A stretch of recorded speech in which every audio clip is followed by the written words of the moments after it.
노비의 몸에서 태어나 이름이 뭐가 필요하냐며 무명이 된 사내.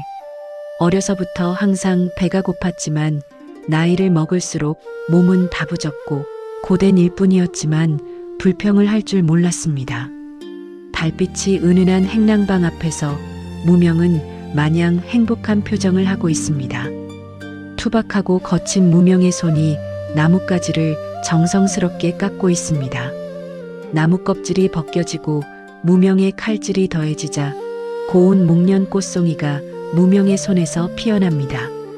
목각 목련이 꽃을 피우자 무명의 얼굴에 세상을 다 얻은 듯한 행복한 미소가 번집니다. 무명은 깎아 만든 목각 목련을 들고 어디론가 향했습니다. 무명의 얼굴은 설렘과 두려움으로 가득 차 있습니다. 딸 밝은 밤, 무명이 도착한 곳은 고운 꽃신이 대도리에 가지런히 놓인 곳이었습니다. 이 집의 고명딸 연화의 방 앞입니다. 꽃신을 바라보던 무명은 꽃신을 들어 가만히 가슴에 품어봅니다. 누가 볼세라 다시 대돌 위에 꽃신을 가지런하게 올려놓은 무명은 꽃신에 자신이 조각한 목각 목련을 꽂았습니다. 그리고는 바람처럼 사라졌습니다. 연화의 꽃신에 꽂힌 목각 목련에는 무명이 어려서부터 좋은 일이 있을 때에만 머리에 두르고 다니던 무명천으로 만든 리본이 묶여져 있었습니다. 밖에 인기척에 연화가 문을 열었습니다. 밖에는 아무도 없었지만 꽃신의 목각 목련이 꽂혀 있었습니다. 연화는 직감적으로 무명이 다녀간 걸 알았습니다. 연화가 철이 들 때부터 연화의 모든 곳에 무명이 있었습니다.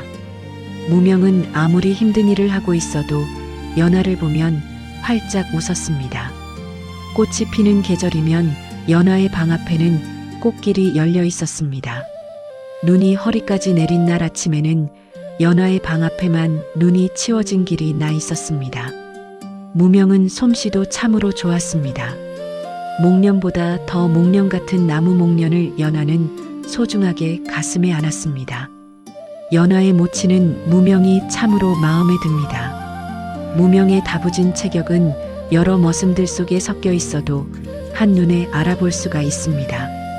영리하여 할 일은 알아서 할 뿐더러 아무리 힘이 들어도 불평 같은 군말을 할 줄도 몰랐습니다. 이 집의 안방마님에게 무명은 말 잘 듣고 부리기 좋은 사냥개와 같았습니다.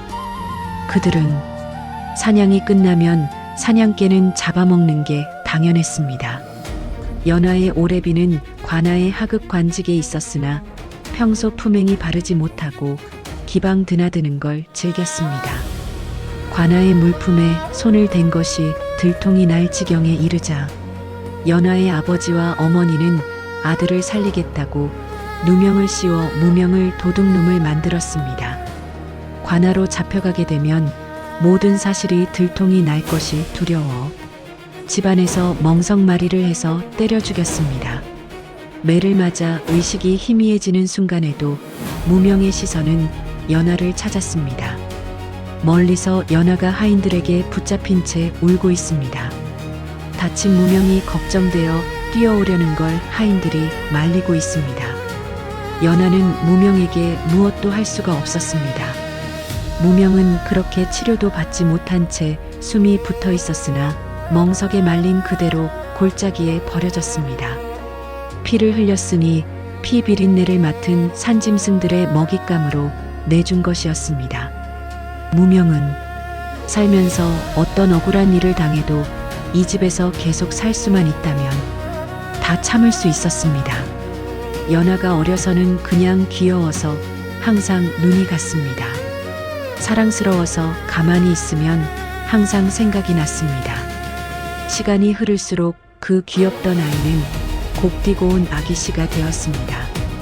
연화 아기씨만 매일 볼 수 있다면 무명은 그 무엇이라도 할 수 있었습니다. 그런데 이렇게 죽어야 한다는 것이 용서가 되지 않았습니다. 무명의 눈물이 비가 되어 내리고 있었을까요? 몇 날 며칠을 억수 같은 비가 쏟아졌습니다.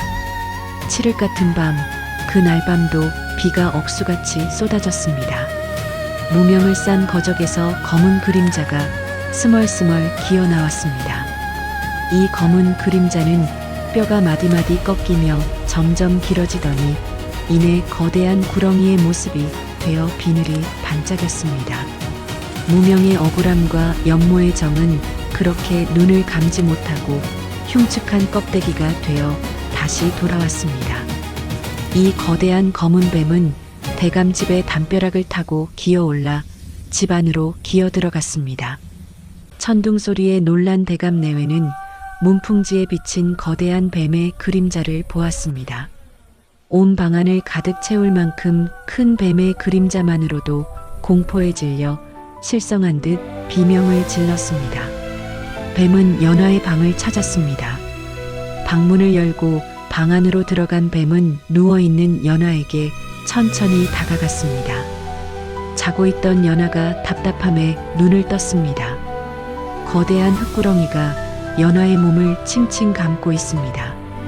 연화는 공포에 질려 비명을 지르려 하였지만 목소리가 나오지 않았습니다.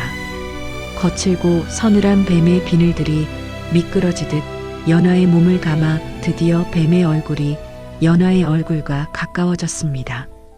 거칠고 차갑고 징그러운 뱀의 눈이 아니었습니다. 그 눈은 슬프디 슬픈 무명의 눈동자를 하고 있었습니다. 연화는 뱀의 눈을 보고 직감했습니다. 공포가 연민과 슬픔으로 바뀌었습니다. 무명이란 소리를 듣자 뱀이 움찔하며 연화를 조이는 힘을 풀었습니다. 뱀의 눈에서 굵은 눈물이 떨어져 연화의 옷을 적셨습니다.